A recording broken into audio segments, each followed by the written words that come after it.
नमस्कार, मैं हूं श्वेता सिंह और आप देख रहे हैं आज तक। इस समय हम लद्दाख में मौजूद हैं, यानी वो जगह जहां पर चीन के विश्वासघात का नया चेहरा हमें देखने के लिए मिल रहा है।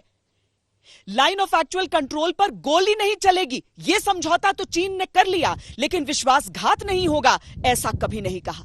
इस बार चीन ने सिर्फ सरहद पार नहीं की है, उसने अपनी हद को पार किया है और भारतीय सेना पूरी तरीके से सक्षम है उसे अपनी हद में वापस लौटाने के लिए।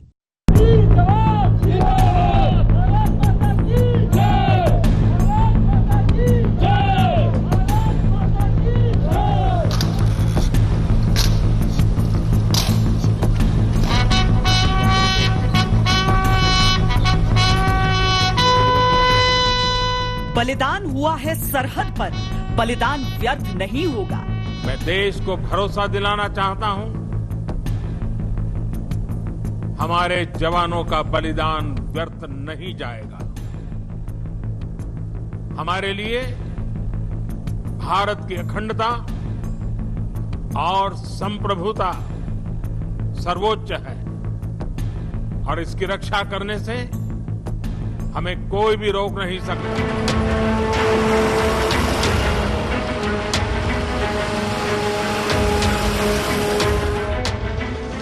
बातों की बातें बीत चुकी, अब बातों का अर्थ नहीं होगा।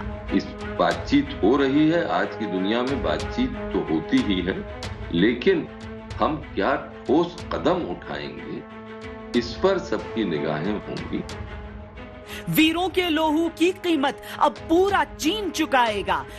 जो हमारे जवानों का जो एक कंडक्ट रहा है, उनका जो एक्शन रहा है, वो बहुत आले दर्जे का रहा है। वो लड़े भी टाइगर्स की तरह हैं, शेरों की तरह, और 43 कैजुअलिटीज की हैं चीन के अंदर। और जब तक हम चीन के ऊपर एक पुनर्वार नहीं करते हैं, एक पलटवार नहीं करते हैं, जब तक उसको हम निकालेंगे नहीं, वो नहीं निकलेगा। षड्यंत्र सभी दंडित होंगे, अब और अनर्थ नहीं होगा। और हमारे दिवंगत शहीद वीर जवानों के विषय में देश को इस बात का गर्व होगा कि वे मारते मारते मरे हैं। आप सभी से आग्रह है कि हम खड़े होकर के 2 मिनट मौन रख करके इन वीर सपूतों को पहले श्रद्धांजलि देंगे। ओम शांति शांति शांति है। ये मौन संकल्प है, ये मौन सिंहनाद है, ये मौन सौगंध है कि चीन ने जो चिंगारी भारत की तरफ उछाली है, उसे भारत आग का बवंडर बनाकर वापस लौटाएगा, जिसमें उसकी हर साजिश, हर हिमाकत, हर दुस्साहस को खाक होना ही होगा। समय ने चीन की पराजय का इतिहास लिखना शुरू कर दिया। संकेतों ने चीन की बर्बादी के संकेत दे दिए। मैं आतंकी संगठनों को और उनके सरपरस्तों को कहना चाहता हूं कि वे बहुत बड़ी गलती कर चुके हैं। बहुत बड़ी कीमत उनको चुकानी पड़ेगी। हमारे वीर जवानों ने देश की रक्षा में अपने प्राणों की आहुति दी है। उनका बलिदान व्यर्थ नहीं जाएगा। मैं देश को भरोसा दिलाना चाहता हूं, हमारे जवानों का बलिदान व्यर्थ नहीं जाएगा। बलिदान तो व्यर्थ जा ही नहीं सकता। हर बलिदानी के रक्त की एक एक बूंद चीन के कॉफिन में ठोकी जाने वाली कील बन रही है। सरकार से चाहते हैं कि एक बच्चा और देश की सेवा के लिए मौका मिले। हमें बच्चा है ना तो उसको मौका मिले। उसको भी सेना भेजेंगे? हाँ, बिल्कुल भेज देंगे देश की सेवा के लिए। हर बलिदानी के बलिदान का किस्सा चीन को तिनके की तरह उड़ा ले जाने वाली आंधियों का सृजन कर रहा है। As a parent, I have my own grief and my deep worry. As a citizen of India, as a defense family person, I feel proud of my son. I feel proud of my son. एक भरोसा बिजली की तरह कौंध उठा है समूचे भारतवर्ष में कि चीन को सबक सिखाने का समय अब यही है। इरादे वाला प्रधानमंत्री है, भारत का नेता, और चीन अपना बर्बादी की कहानी आज से लिखना शुरू कर दे। आगाज चीन ने किया है, लेकिन अंजाम की कहानी अब भारत लिखेगा। चीन भारत की तरह लोकतंत्र नहीं है, इसीलिए वहां से खबरें नहीं निकलती हैं, इसीलिए वहां पर लोगों को अधिकार नहीं है पूछने का कि हमने कितने जवान गंवाए हैं। वरना जितना मातम चीनी कैंप में है उसके हिसाब से जो खबरें हमारे सामने आ रही हैं, कमांडर मारा गया है चीन का और साथ में 43 जवानों को उसने खोया है। जब तक सरहद पर खून नहीं बहा था, भारत ने चीन के साथ रिश्तों का लिहाज हद से बढ़कर किया। लेकिन अब जब वो लिहाज खत्म हो चुका है तो चीन को जवाब भी हर हद से बढ़कर मिलना तय है। शुरुआत हो चुकी है।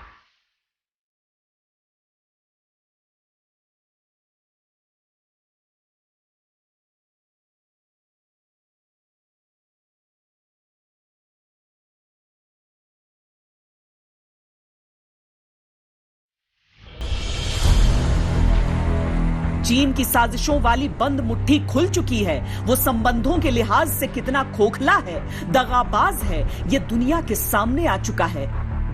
हाई रेजोल्यूशन सैटेलाइट इमेज मिली है जिसमें हम 1 मीटर तक की दूरी में देख सकते हैं कि हिंदुस्तान की सरजमीन में और चीन की सरजमीन पर लाइन ऑफ एक्चुअल कंट्रोल के इर्द गिर्द क्या चल रहा है। सबसे पहले मैं दर्शकों को बताऊं कि ये तस्वीर कल दोपहर की ली गई है, यानी कि हिंदुस्तान और चीन की सेना के बीच मुठभेड़ के 1 दिन बाद। और इस तस्वीर में साफ हो जाता है कि चीनी सेना ने जो वायदा किया कि वो लाइन ऑफ एक्चुअल कंट्रोल से अपनी आर्मी को वापस खींचेंगे, वापस जाएंगे अपने पोस्ट पर, वो पूरा नहीं हुआ। मैं दिखाना चाहता हूं कि दरअसल हुआ क्या। ये है PP-14 यानी कि पेट्रोल पॉइंट 14, जो कि लाइन ऑफ एक्चुअल कंट्रोल पर है। लाल जो आप लकीर देख रहे हैं, यह है line of actual control, India और चाइना का अनऑफिशियल बॉर्डर। कर्नल बाबू जो कि बिहार रेजिमेंट से हैं, उन्होंने नोटिस किया कि एक ओपी पोस्ट बना रखा था। ओपी होता है ऑब्जर्वेशन पोस्ट। चाइना ने यहाँ पर PP-14 के नज़दीक स्लोप पर बना रखा था, जहाँ पे उन्होंने अपने टेंट डाल रखे थे। और ये उल्लंघन था कोर कमांडर्स के बीच में जो समझौता हुआ 6 जून को, उस फैसले का, जिसमें तय हुआ था कि चाइनीज़ आर्मी वापस जाएगी। चाइनीज़ आर्मी का ये कहना था कि हम इस वजह से इस पोस्ट पे बैठे हैं क्योंकि हम देखना चाहते हैं कि आप पीछे जा रहे हैं कि नहीं। लेकिन हिंदुस्तानी सेना को लगा कि ये लोग बदमाशी कर रहे हैं, इस वजह से परसों की दोपहर कर्नल बाबू और उनकी टीम की एक टुकड़ी निकली, उनकी पलटन की एक टुकड़ी निकली। वहाँ पर उनकी PP-14 पर चाइनीज़ कमांडिंग ऑफिसर जो थे उनसे बातचीत होनी थी। लेकिन उस वक्त हमने पाया कि चाइनीज़ आर्मी ने अपने सैनिकों को पहाड़ों पर बैठा रखा था। स्लोप के ऊपर चाइनीज़ आर्मी के सैनिक बैठे हुए थे जिनके पास पत्थर थे। जैसे ही इंडियन आर्मी की टुकड़ी वहां पर पहुंची, उन्होंने पत्थर बरसाने शुरू किए और साथ ही साथ उनके साथ लाठियां थी। लाठियों पे उन्होंने नुकीली तार, बार्ब्ड वायर्स बिछा रखे थे। उससे उन्होंने हिंदुस्तानी सेना की इस टुकड़ी पर हमला किया। कमांडिंग ऑफिसर वहीं पे घायल हो जाता है। इसको देखकर करीब 200 सैनिक बिहार रेजिमेंट के आगे आते हैं हमला करने के लिए, और करीब 200 हिंदुस्तानी सैनिक, करीब 200 चाइनीज़ आर्मी के बीच में 4 घंटे तक इसी तरीके से मुक्का मुक्की चलती रहती है, जिसमें नुकसान हमें भी हुआ, चाइनीज़ आर्मी को भी बहुत नुकसान हुआ। उसकी हर हरकत उसके गुनाहों की फाइल में लिखी जा चुकी है। अब सजा की बारी है। कि जिस प्रकार से वो बोल रहे हैं कि हमारे अंदर आए, हमने वॉयलेट किया है, ये तो हो गया जैसे एक चोर कोतवाल को डांटे। वो पुरानी जो कहावत है, चोरी इन्होंने किया और कोतवाल को ये डांट रहे हैं।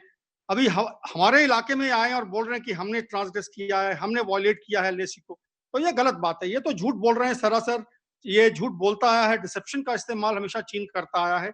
और आपने देखा होगा कि हालांकि बयान जो इनके आ रहे थे, चाहे वो उनके वो एम्बेसी से आ रहे हैं, चाहे बीजिंग से आ रहे थे, वो बड़े एक दोस्ताना के रूप पे, एक फ्रेंडली नजरिए से आ रहे थे। लेकिन देखिए उन्होंने क्या विश्वासघात किया है। तो हमें ट्रस्ट नहीं करना चाहिए चीन को। While hoping for the best, we have to cater for the worst.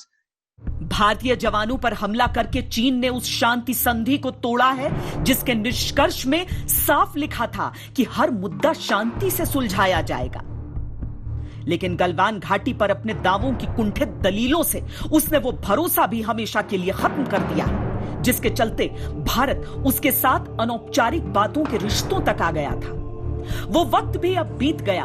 बातें अब भी मेजर जनरल के स्तर की चल रही हैं, लेकिन बातें हैं, बातों का कम से कम चीन के लिए क्या? चीन जो है जब भी इसे नेगोशिएट करते हैं, इसकी एक चाल है, ये लंबी नेगोशिएशन करता है और थका देता है। देखो कोरिया में अमेरिका 3 साल से बातचीत की और कोई हल नहीं निकला, और 2000 में मैं भी ज्वाइंट वर्किंग ग्रुप में था और ये हम बातचीत करते थे। 20 साल में हमारी कोई बातचीत आगे नहीं निकली। तो चीन से बातचीत करने का तो एक पहलू है, तो उसमें कोई हमें रिजल्ट नहीं मिलना है। रिजल्ट मिलेगा जब हम एक्शन करेंगे, और एक्शन मजबूत होना चाहिए, और एक्शन पूरी नेशन को लेना है। चीन ने गलवान घाटी में जो किया वो शर्मनाक था। एक सेना के लिहाज से उसके जवानों ने जो व्यवहार किया वो शर्मनाक था। उससे भी ज्यादा शर्मनाक है उसका झूठ पर झूठ, जो उसे दुनिया में एक कुटिल राष्ट्र के रूप में स्थापित करता है। Again crossed the line of actual control for illegal activities and deliberately launched provocations and attacks which led to fierce physical confrontations and resulted in casualties. The sovereignty of the Galvan Valley area has always belonged to China. The Indian border troops flip-flopped and seriously violated our bilateral protocols on border-related issues and the consensus of our commander-level talks, which severely undermined our military-to-military relations and the feelings of our two peoples. We ask India to strictly discipline its frontline troops, stop all infringing and provocative activity at once, and work with China and come back to the right track of resolving the differences through dialogue and talks. बेसुरे राग में गलवान घाटी का गाना गाते चीन को ये पता भी नहीं होगा कि गलवान घाटी का इतिहास क्या है, भूगोल क्या है, उसकी संस्कृति क्या है। 9 साल की उम्र में उन्होंने अंग्रेजों के साथ ट्रैकिंग यानी ट्रैक करना शुरू कर दिया। तो उसी रास्ता को लेके काराकोरम रास्ते लेके वो गलवान नाला तक पहुंचा। तो गलवान नाला का नाम कैसे पहुंचा उसमें एक स्टोरी है। तो काफिला को लेते समय वहाँ पे कोई सर फर्नांड यंग हस्बैंड जो एक्सप्लोरर और टेकर मशहूर है ब्रिटिश गवर्नमेंट का, तो उनको वहाँ से रास्ता भटक गया। तो रसूल गलवान ने जिम्मेवार था कि वो कहाँ से निकले। तो रसूल गलवान ने रास्ता दिखा के उस काबिले से निकाल दिया। तो अंग्रेज लोग बहुत खुश हो के उस जगह का नाम गलवान रसूल यानी गलवान नाले के नाम रखा गया। जमीनों की पहचान कब्जे से नहीं होती, उसकी मिट्टी में जन्मे लोगों की भावनाओं से होती है। चीन अगर गलवान घाटी की भाषा को समझ और सुन सकता है तो सुन ले, यही घाटी उसके कुकृत्य का जवाब दे रही है। लग रहा है कि चाइना धीरे धीरे खिसकते हुए जैसे अक्साई चीन से आगे बढ़ता गया, अब गलवान घाटी भी अगर वो कह रहा है तो उसकी कोशिश है कि वो आगे और बढ़ते जाए लद्दाख। बिल्कुल बिल्कुल यही कोशिश कर रहा है। 1962 में भी आप लोगों ने सुना होगा, इन्होंने वहाँ पे भी हल मचाया था। इस साल भी वो अंदर घुसे हुए, हमारे आर्मी के जवान लोग वहाँ पे लगे हुए हैं। हम भी कोशिश करेंगे, हम भी यही दुआ करेंगे वो वहाँ से जल्दी से निकल जाए।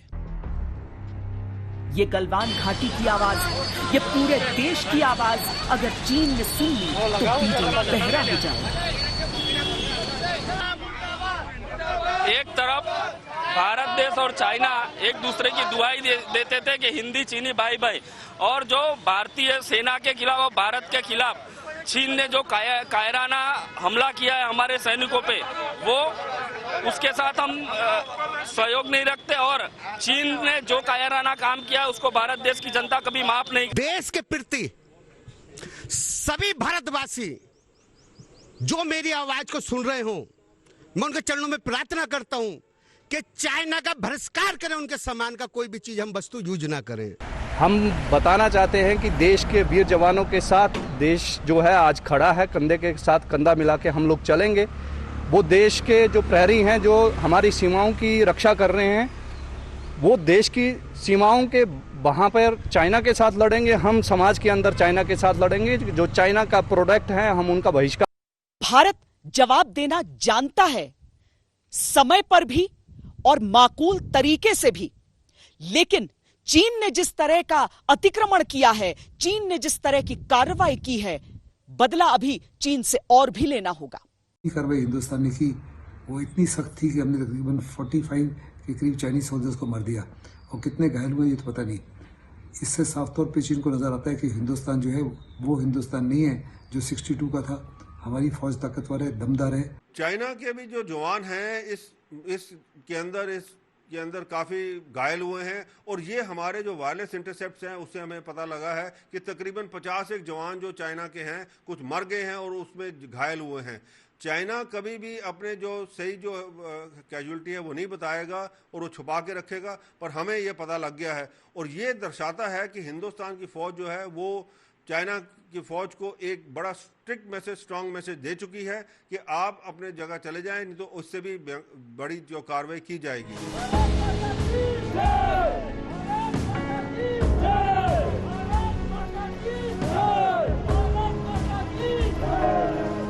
शौर्य का समय आया तो चीनी चूहों को भारत के बाहुबल का अंदाजा भी अच्छी तरह हो गया होगा। भारत के 20 सपूत वीर गति को प्राप्त जरूर हो गए, लेकिन उनके साहस और पराक्रम के किस्से चीन की नींद उड़ा देने के लिए काफी हैं, क्योंकि चीन के 40 जवानों के शव भी गलवान घाटी में बिखर गए थे। चीन घंटों इन लाशों को बटोरता रहा। सच्चाई तो यह है कि चीन जमीन की चोरी कर रहा था। भारत ने उसे रोका तो वो पत्थर बरसाने लगा। वो साजिश के तहत आया था। वो मक्कारी की नीयत के साथ भारत से संवाद का नाटक कर रहा था। चाइना को ट्रस्ट नहीं करना है, ये उनका एक मूल सिद्धांत है, ये उनके रग रग में, उनके डीएनए में है। वो झूठ बोलेंगे, वो गाइल का इस्तेमाल करेंगे, आप उन्हें ट्रस्ट नहीं कर सकते हैं। ठीक है, खून खोल रहा है पूरे देश का, और ये खोलेगा, क्यों नहीं, ये खोलेगा यकीनन, लेकिन क्या कार्रवाई करनी है, क्योंकि ये एक जो मुद्दा है ये अभी पॉलिटिकल और डिप्लोमेटिक अरीना में पहुंच चुका है।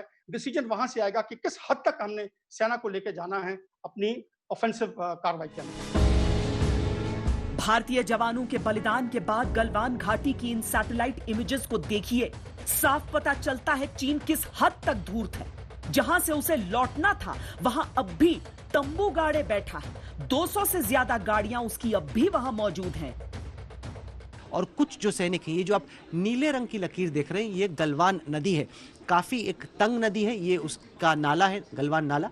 अब मैं दर्शकों को दिखाना चाहता हूं कि चीन ने वायदा खिलाफी किस तरीके से की है। इस सैटेलाइट इमेज की खास बात यह है कि मैं इसमें बहुत हद तक जूम इन कर सकता हूं, इसको बड़ा कर सकता हूं, आपको दिखाने के लिए कि चाइनीज़ आर्मी ने प्रॉमिस किया कि वो वापस जाएंगे, लेकिन लाइन ऑफ एक्चुअल कंट्रोल के बेहद नज़दीक ये जो आप देख रहे हैं ये चाइना का बिल्डअप है। ये थोड़ा कम बिल्डअप है, लेकिन जैसे जैसे आप नदी के साथ साथ पीछे आते हैं आप यहाँ पे देखेंगे चाइनीज़ आर्मी का और भी बड़ा बिल्डअप है। मैं आपको अगले मैप पे दिखाता हूँ जिसमें हमने इसको ब्लो अप किया। ये देखिए, हम थोड़ा सा लाइन ऑफ एक्चुअल कंट्रोल से पीछे की तरफ आए और यहाँ पर मैंने दिन में गिना 200 से ज़्यादा स्ट्रक्चर्स हैं। अगर आप बहुत गौर से देखें तो इसमें हेवी अर्थ मूविंग इक्विपमेंट है, यानी जेसीबी, ऐसा साजो सामान जिससे आप ब्रिज बनाया करते हैं, क्योंकि नदी के आर पार जाने के लिए आपको ब्रिज चाहिए। इसका मतलब है कि चाइना अपनी सेना को बड़ी तादाद में लाइन ऑफ एक्चुअल कंट्रोल के नज़दीक लाना चाहता है। चाइनीज़ आर्मी ने वादा किया था कि ये जो चाइनीज़ पोस्ट हैं इसकी तरफ इनको पीछे जाना था। यहाँ तक तो चाइना ने अपनी पक्की सड़क पहले से बना रखी थी। ये वो कच्ची सड़क है, ये वो रास्ता है जो आप नदी के किनारे किनारे देख रहे थे। चाइनीज़ आर्मी ने वादा किया था कि वो वापस जाएंगे, लेकिन वापस जाने की बजाय इस इलाके में वो डेरा जमा के बैठे थे और ठीक LAC के ऊपर एकदम भारत की ज़मीन पे उन्होंने अपना ऑब्जर्वेशन पोस्ट बनाया हुआ था। कर्नल बाबू ने कहा ये हमें कतई मंजूर नहीं। चाइनीज़ आर्मी को परेशानी यह है कि हिंदुस्तान ने ये दौलत बेग ओल्डी से लेकर दरबुक तक DSDBO सड़क बना रही 323 किलोमीटर लंबी। वो नहीं चाहते कि एक तो ये सड़क बने और इस सड़क पे हिंदुस्तान एक्सटेंशन निकाले। हिंदुस्तान एक्सटेंशन बना रहा ताकि सीधे LAC तक हम भी पहुंच जाए, उसी तरीके से जैसे चाइनीज़ आर्मी LAC तक पहुंच रही है, जो कि हिंदुस्तान का हक भी है क्योंकि ये तो हमारी ज़मीन है। हम अपनी ज़मीन पर जहाँ चाहें सड़क चाहें, जहाँ चाहें ब्रिज चाहें बना सकते हैं। चाइनीज़ आर्मी को दिक्कत हो रही क्योंकि इससे चाइना का जो एक एडवांटेज है काराकोरम पास का, काराकोरम पास बहुत अहम है और यह है दौलत बेग ओल्डी का इलाका। दौलत बेग ओल्डी को सब सेक्टर नॉर्थ कहा जाता है। ये अक्साई चीन का वो हिस्सा है जो अभी भी भारत के कंट्रोल में है। उस तरफ चीनी कंट्रोल वाला अक्साई चीन का हिस्सा है। इस इलाके तक साजो सामान पहुंचाना, इक्विपमेंट पहुंचाना भारत के लिए बहुत इंपॉर्टेंट है, भारत की राष्ट्रीय सुरक्षा के लिए बेहद अहम है। चाइना नहीं चाहता कि इस रास्ते पर भारत के काफिले चल सकें, जैसे पाकिस्तान ने करगिल में किया, ठीक उसी तरह से उसकी मंशा ये थी कि वो हाइट्स पे बैठ जाए, पहाड़ों पे बैठ जाए, ताकि हमारी जो हाईवे, हमारा जो रास्ता है उसको डोमिनेट कर पाए। अभी की स्थिति यह है कि चाइनीज आर्मी कुछ हद तक तो पीछे आ चुकी है लाइन ऑफ एक्चुअल कंट्रोल से, लेकिन जिस तादाद में उसको पीछे जाना था, जिस तरीके से उसको पीछे जाना था, वो नहीं किया। और दूसरा जो साफ हो गया है वो ये कि भारत और चाइना के बीच में कई मर्तबा अफसरों के बीच में, कर्नल्स के बीच में, ब्रिगेडियर्स के बीच में, जनरल्स के बीच में बातचीत चलती रहती है, लेकिन जिस तरीके से एक छोटी टुकड़ी पर घात लगाकर हमला किया, ऐसा काम आतंकवादी करते हैं, ऐसा काम प्रोफेशनल सेनाएं जो होती हैं वो नहीं करती। और जो सोच बन रही है भारत के बीच में, तमाम जो हमारे सैनिक थे जो कि इस मुठभेड़ में मौजूद थे, उनसे बातचीत करके, पलटन से बातचीत करके, वो ये कि चाइनीज़ आर्मी कहीं चाहती थी कि जो स्थिति है वो एस्केलेट की जाए। प्रधानमंत्री नरेंद्र मोदी का संदेश लेकिन सारी स्थिति स्पष्ट करता है कि न इंच भर जमीन छोड़ेंगे, न एक भी चीनी को अपनी जमीन पर टिकने देंगे। दो देशों का परिपक्व रिश्ता अगर यह कहता है कि इन दो देशों के बीच युद्ध नहीं होता, इन दो देशों के बीच गोली नहीं चलती, तो वो परिपक्व रिश्ता जमीन पर नजर क्यों नहीं आ रहा है? क्यों इस तरह की हिंसा चीन की तरफ से की जा रही है? भारत के सामने आज विकल्प कौन से खुले हैं? क्या युद्ध इकलौता रास्ता है या फिर भारत में और भी रास्तों को लेकर हो रहा है विचार? ये पॉलिटिकल डिसीजन लेना पड़ेगा। इस वक्त फौज को तो सिर्फ यही कहा जा सकता है कि आप वहां पर डटे रहो और उनका मुकाबला करने के लिए तैयार रहो। यही फौजी कमांडर अपनी फौज को बोलेंगे, चाहे वो गलवान का एरिया है या कोई दूसरे एरिया है बॉर्डर के ऊपर। लेकिन फैसला करना है ये देश ने कि हम इसको कितना एस्केलेट करना चाहते हैं या नहीं करना चाहते हैं, और फौज तो वही फैसला जो है जो दिया जाएगा उसको मानेगी, चाहे वो अंदर चाहे कितना भी गुस्सा हो। लेकिन जो मिलिट्री कमांडर है उनको पॉलिटिकल डायरेक्शन तो एक्सेप्ट करनी चाहिए और करनी पड़ेगी।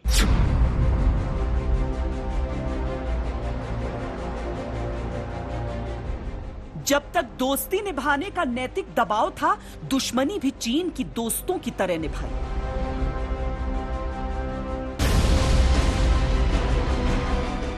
अब दुश्मनी का दौर है तो दुश्मनी को निभाने की भी प्रचंड तैयारी है।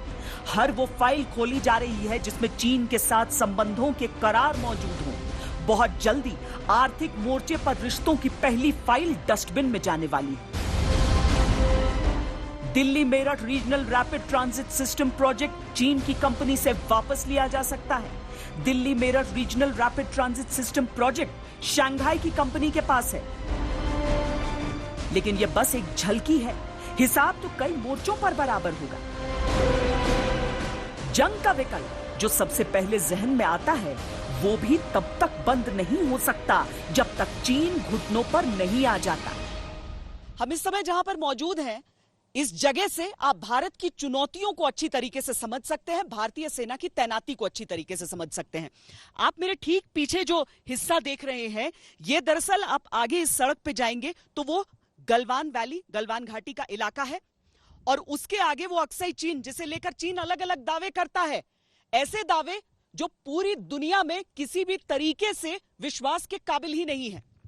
अब हम इसकी तरफ से घूमते हुए अगर आगे की तरफ बढ़े तो कुछ आपको लद्दाख शहर भी नजर आएगा, लेकिन उसके आगे वो आपको खारदुंगला का इलाका नजर आएगा, जो कि सबसे ऊंचाई वाली सड़क है जहां पर गाड़ियां जाती हैं। ये अपने आप में एक बहुत ही शानदार, जिसे हम कहें कि नमूना कि किस तरीके से भारत ने उस ऊंचाई पर भी सड़क का निर्माण किया। वहीं से आगे होकर सड़क जाती है सियाचिन की तरफ, जहां पर हमारा दुश्मन है पाकिस्तान, यानी वहां पर पाकिस्तान। इस तरफ अगर हम देखें तो यहां चीन से हम मुकाबला कर रहे हैं, और अगर हम इन दोनों तरफ से उस ओर की ओर घूमें तो मेरे ठीक सामने वाला जो इलाका है वो कश्मीर घाटी का इलाका है, जो पाकिस्तान प्रायोजित आतंक से लहूलुहान भी रहता है, और जहां पर लाइन ऑफ कंट्रोल पर लगातार हम पाकिस्तान की धोखेबाजी भी देखते रहते हैं। निश्चित तौर पर भारत जंग के लिए पहल नहीं करेगा, लेकिन वो इसके लिए तैयार न हो ये भी नहीं हो सकता। बेशक बातचीत के सारे विकल्प खुले हैं। इस नाजुक दौर में भी दोनों देशों के विदेश मंत्री बात कर चुके हैं। कूटनीतिक स्तर पर दोनों देशों के बीच और भी स्तर की बात अभी बंद नहीं हुई है। रणनीतिक तौर पर सरहद पर भी लगातार बातचीत जारी है।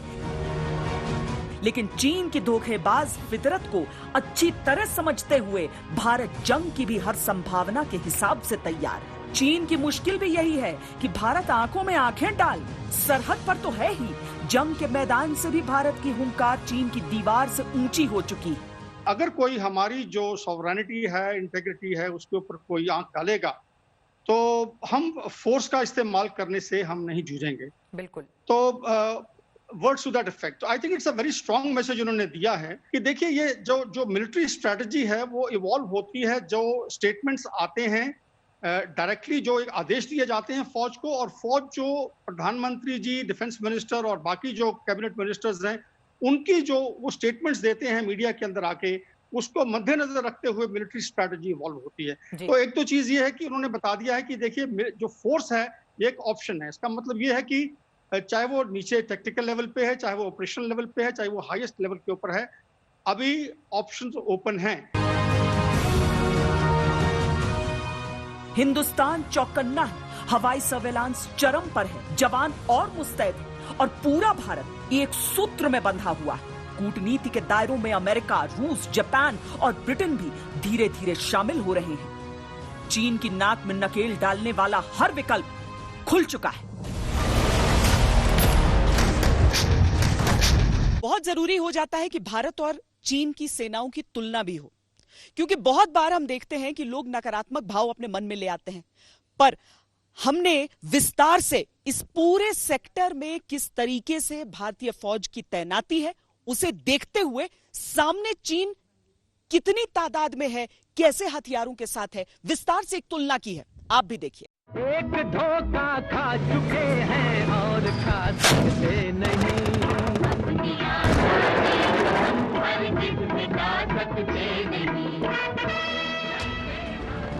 चीन के हर दुस्साहस के जवाब में भारत का अदम्य साहस भारत चीन संबंधों के बीच इतनी गहरी रेखा खींच रहा है जो LAC के समझौतों की स्याही से भी गाढ़ी है। 1962 की बात तो कब की बेमानी हो चली, उसके 5 साल बाद से ही भारत चीन रिश्तों की हर लड़ाई चीन की शिकस्तों का दस्तावेज है। भारत चीन टकराव की हर तारीख चीन की पराजय की कहानी है।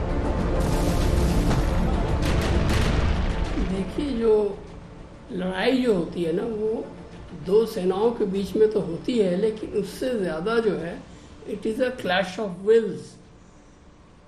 वो जो भी फर्म रहेगा, अपनी जगह में डट के रहेगा, जीत उसी की होगी। तो चाइनीज ने ये सोचा कि जैसे 62 में हुआ था, ये पीछे हट गए थे, नाथुला में वैसे ही होगा, लेकिन वैसा नहीं हुआ। हमारी फौज वहीं डटी रही, मुंह तोड़ जवाब दिया और चाइनीज की बहुत कैजुअलिटी की। चाइना रिस्पेक्ट फर्मनेस, वो समझता है उस बात को जो उनकी भाषा में हम उत्तर दें। यांगसे नाम की जगह है, वहाँ पर एक जब युद्ध चल रहा था तो उन्होंने यही किया जो आज यहाँ कर रहे हैं लद्दाख में। और फिर हमने उनको ऐसा सबक सिखाया कि उसके बाद आज के दिन तक कभी चीन ने वहाँ आने की हिम्मत नहीं की। इसका मतलब ये नहीं हमने गोली चला दिया, मिसाइल फायर कर दिया, बम डाल दिया, पर तरीके होते हैं। जंग की तैयारियों के वीडियो दिखा दिखाकर चीन बार बार भारत पर मनोवैज्ञानिक दबाव बनाना चाहता है, लेकिन भारत इसे समझता है। 1962 में मिले चीन से धोखे के बाद उसने चीन से निपटने की रणनीति में बदलाव किए। दुनिया इस बात को समझ भी रही है।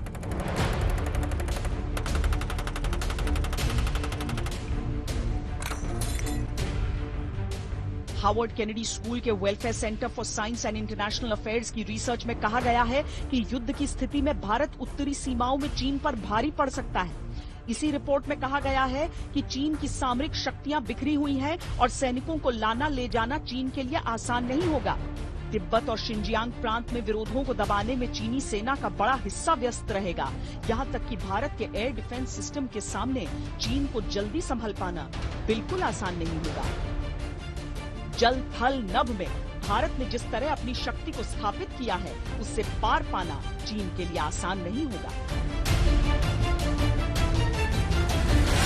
आज की तारीख में इंडियन आर्मी बहुत सशक्त है। आज के हालात में हमेशा चाह होती है ज़्यादा मॉडर्नाइज करने की, ज़्यादा बेहतर इक्विपमेंट लेने की, लेकिन हम लोग काबिल हैं अपनी रक्षा करने के लिए। दूसरा, आज हमारी आर्मी को पिछले 5-6 दशकों में जो एक्सपीरियंस है, हमारे सोल्जर्स अब बड़े कॉम्बैट हार्डी हैं। तो अब ये कोई ना समझे, ना चाइना, ना इंडिया, ना दुनिया समझे कि ये अब 1962 जैसी हालत हो सकती है। So India is no pushover. सेनाध्यक्ष जो हमारे हैं तीनों अनुभवी हैं, चीफ ऑफ डिफेंस स्टाफ जो है अत्यंत अनुभवी हैं, उन्होंने खुद चीन के सामने काम किया है वलांग नाम के क्षेत्र में। और सबसे बड़ी बात जो है कि आज भारत की जो जनता है, भारतीय जनता की मानसिकता ये एकदम चीन के विरुद्ध हो गई है। एक रिपोर्ट चीन को अपने ही देश की भी देख लेनी चाहिए। चीन के रक्षा विशेषज्ञ और सैन्य चीनी मैगजीन मॉडर्न वेपनरी के संपादक हुआंग गुओजी ने लिखा है कि पहाड़ी मैदान और पर्वतीय क्षेत्रों में सबसे अधिक अनुभवी सेना सिर्फ भारत के पास है और 12 डिवीजन में 2 लाख सैनिकों के साथ भारत दुनिया की सबसे शक्तिशाली माउंटेन फाइटिंग फोर्स है। इस समय भी हर मोर्चे पर भारतीय सेना चीन के सामने डटी हुई है। चीन के चालबाज चरित्र को समझते हुए भारत चौकन्ना है और इसी के चलते सरहद से जुड़े हर मोर्चे पर मुस्तैद है। लद्दाख में 3rd इन्फेंट्री डिवीजन डिप्लॉयड है। इसके अलावा ऊंचाई पर युद्धाभ्यास करने वाली 2 अलग अलग ब्रिगेड तैनात हैं। हिमाचल प्रदेश में अतिरिक्त ट्रूप्स भेजे जा चुके हैं। उत्तराखंड में गढ़वाल और कुमाऊं सेक्टर में सैन्य बल बढ़ा दिया गया है। उत्तरकाशी के चिन्यालीसौर में एयरफोर्स ने हवाई पट्टी को एक्टिव कर दिया है। चीन की नजर यहां भी हमेशा रही है, तो इस मोर्चे पर भारत पूरी तरह तैयार हो चुका है। सिक्किम में सैन्य बल बढ़ाया जा चुका है। अरुणाचल प्रदेश में भारत ने पूरा इंतजाम कर रखा है। इसके अलावा सुकना में 33वीं कोर, तेजपुर में 4थी कोर, रांची में 17वीं माउंटेन स्ट्राइक कोर को भारत ने तैनात कर दिया है। लद्दाख का इलाका हो, जम्मू कश्मीर का इलाका हो, हर जगह भारत ने अपनी तैयारियां भरपूर रखी हैं। खासकर लद्दाख में जब से लाइन ऑफ एक्चुअल कंट्रोल पर तनाव की शुरुआत हुई थी, उस समय से ही जैसे जैसे चीन ने अपने ट्रूप्स में इजाफा किया, भारत ने उसे मैच किया, उसकी बराबरी की। आर्टिलरी की तैनाती वहां पर कर दी गई। इसके साथ ही भारतीय वायुसेना की तरफ से यहां पर आपको सर्वेलेंस सॉर्टीज उड़ती हुई नजर आ जाएंगी, फाइटर प्लेन्स उड़ते हुए नजर आ जाएंगे। भारतीय वायुसेना पूरी तरीके से नजर रखे हुए है जो गतिविधियां चल रही हैं और किसी भी तरीके से हम बैकफुट पर नहीं रहेंगे। भारत अपनी तैयारियां चाक चौबंद रख रहा है ताकि चीन के मन में चाहे जो भी चल रहा हो, हम उसके लिए तैयार रहें। आखिरी बार चीनी सेना 1979 में एक्शन में देखी गई थी और तब उसे युद्ध लड़ लड़कर सख्त हो चुकी वियतनाम की सेना से शिकस्त मिली थी। इसीलिए अक्सर चीन को कागज का शेर कहा जाता है। कागज और आंकड़ों में तो चीन की सेना बेहतरीन नजर आती है, लेकिन चुनौतियों से भरी असली परिस्थितियों में चीनी सैनिक मिट्टी के शेर साबित होते हैं। लद्दाख में पेंगोंग सो पर तनाव के बीच भारत और चीन के सैनिक आमने सामने हैं और ऐसे में तमाम एक्सपर्ट दोनों पक्षों की ताकत का आकलन कर रहे हैं। सबसे पहले ये देखिए कि भारत के कितने सैनिक चीन से टक्कर लेने के लिए तैयार हैं। जम्मू कश्मीर, लद्दाख और हिमाचल में उत्तरी आर्मी कमांड में 34,000 भारतीय सैनिक तैनात हैं। उत्तराखंड में केंद्रीय आर्मी कमांड में 15,500 सैनिक तैनात हैं। सिक्किम, अरुणाचल, असम, नागालैंड और बंगाल में पूर्वी आर्मी कमांड में 1,75,500 सैनिक तैनात हैं। इस तरह सैनिकों की कुल संख्या हो जाती है 2,25,000। अब इसकी तुलना चीन से करते हैं। चीन के तिब्बत मिलिट्री क्षेत्र में 40,000 सैनिक हैं। चीन के शिनजियांग मिलिट्री क्षेत्र में 70,000 सैनिक, वेस्टर्न थिएटर कमांड में 90,000 से 1,20,000 सैनिक। इस तरह चीन के सैनिकों की संख्या कम से कम 2,04,000, अधिक से अधिक 2,35,000 के बीच है। यहाँ भारत के पक्ष में रणनीतिक लाभ भी है, क्योंकि चीन की सैन्य शक्ति बिखरी हुई है। सैनिकों को एक से दूसरी जगह पहुंचाना उसके लिए सरदर्द है। चीन अपने 2 लाख से ज्यादा इन सैनिकों को एक साथ भारत के खिलाफ तैनात करने की स्थिति में नहीं है। शिनजियांग और तिब्बत में हो रहे विरोध को दबाने के लिए चीनी सैन्य शक्ति का एक बड़ा हिस्सा वहां उपलब्ध नहीं होगा, जबकि चीन के खिलाफ भारत की सैन्य तैनाती एकदम मारक है और अलग अलग हिस्सों में अच्छी तरह बंटी हुई। ज्यादा ऊंचाई वाले क्षेत्रों में अनुभव होने के कारण भारत की स्थिति बेहतर है। यहाँ ये भी नहीं भूलना चाहिए कि भारत ने अपने सैनिकों को खासतौर पर उत्तरी और पूर्वी बॉर्डर पर चीन के मुकाबले के लिए तैयार किया हुआ है। एयरफोर्स की ताकत की तुलना करें तो भारत की पश्चिमी एयर कमांड के पास 75 फाइटर एयरक्राफ्ट हैं और 34 ग्राउंड अटैक एयरक्राफ्ट। ये श्रीनगर, लेह, पठानकोट, आदमपुर और अंबाला सेक्टर में तैनात है। केंद्रीय एयर कमांड यानी बरेली, ग्वालियर और गोरखपुर सेक्टर में 94 फाइटर एयरक्राफ्ट और 34 ग्राउंड अटैक एयरक्राफ्ट हैं। इसके अलावा पूर्वी एयर कमांड यानी जलपाईगुड़ी, तेजपुर और झाबुआ सेक्टर में 101 फाइटर एयरक्राफ्ट हैं। अब तुलना में चीन के आंकड़े देखिए। चीन की वायु शक्ति अलग अलग इलाकों में तैनात नहीं है। चीन की पश्चिमी थिएटर कमांड में 157 फाइटर एयरक्राफ्ट हैं, एकदम सटीक निशाना लगाने वाले 20 यूएवी हैं, 12 ग्राउंड अटैक यूएवी और 8 EA-03 यूएवी। भारत एक पल को भी घबराया नहीं है चीन के सामने। भारत ने इंफ्रास्ट्रक्चर डेवलपमेंट की जितनी चीजें चल रही थी, जिन पर चीन को आपत्ति थी, सड़कों के निर्माण को लेकर जो काम चल रहा था, जिन पर चीन को ऐतराज था, उसकी रफ्तार को और बढ़ा दिया है। जम्मू कश्मीर के अक्सई चिन इलाके में तिब्बत को चीन से जोड़ते 817 किलोमीटर लंबे सड़क का निर्माण चीन ने 1954 के बाद ही किसी समय शुरू कर दिया था, पर तब उसकी दोस्ती पर भरोसे ने भारत के हाथ बांध दिए थे। एक के बाद एक संकेत ये मिल रहे थे कि चीन जो है वो अपने जो वो समझता है कि अक्साई चिन उसका है, उसको लिए बगैर छोड़ेगा नहीं। दूसरी एक और चीज़ है कि शायद चीन बीच बीच में संकेत दे रहा था कि हम पॉलिटिकल लेवल पे इस मामले को शायद सुलझा सकें, बाद में जो तकनीकी लेवल, ऑफिशियल लेवल पे जो होता रहेगा वो होता रहेगा। पर नेहरू साहब ने इस प्रपोजल को भी ठुकरा दिया। तो एक मेरे को रह के बात याद आती है कि किसी ने कहा था कि when the fog cleared, the Chinese were there।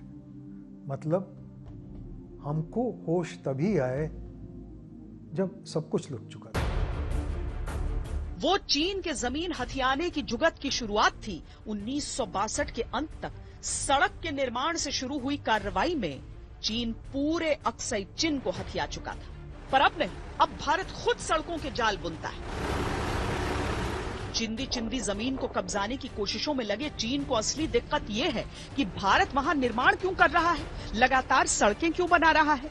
चीन बौखला रहा है, लेकिन भारत अपनी सड़क नीति पर निरंतर आगे बढ़ रहा है। Durbuk, Shok and Daulat Beg Oldi road is a strategic important road for India, and we have inducted in 2015 50 BRTF, which is solely looking after construction of this road. We are following new technology like cementitious base and sub base, and to enhance our speed of construction. And similarly, we are going in for class 70 equipment bridges, so that bridges can be launched and connectivity can be given fast at the fastest. युद्ध जैसी स्थितियां बनने पर सरहदी दुर्गम इलाकों में पहुंचने के लिए भारत के पास कोई रास्ता नहीं होता था। डोकलाम की घटना के बाद भारत ने इसे अच्छी तरह समझते हुए सड़क निर्माण शुरू किया तो चीन के कान खड़े हो गए। उनका रोड इंफ्रास्ट्रक्चर बॉर्डर तक है, सब ऑल अक्रॉस LAC। और जबकि हमारी तरफ से जब हम थोड़ा सा रोड इंफ्रास्ट्रक्चर बढ़ाने की कोशिश करते हैं, वो हमेशा किसी ना किसी डिस्गाइज में वो हमेशा इसमें प्रोटेस्ट करना शुरू करते हैं, जैसे कि अब हमें यहाँ देखने को मिल रहा है। क्योंकि हमारी वो रोड को और फॉर्म अप किया जा रहा है, जो DBSDO रोड जो बनी है, और उसमें वो प्रोटेस्ट करना चाहते हैं। मनोविज्ञान की लड़ाई में भी भारत चीन से आगे है। चीन के खाते में वियतनाम से मिली हार, दक्षिणी सूडान में जान बचाकर भागे चीनी सैनिकों के इतिहास के अलावा शौर्य का कोई पल नहीं है। भारत का हर दिन किसी न किसी अघोषित युद्ध से शुरू होता है और शाम तक विजय के साथ खत्म होता है। जंग में हथियार जरूरी हैं, लेकिन अनुभव और हिम्मत उससे भी ज्यादा। यहाँ भारत का पलड़ा भारी है।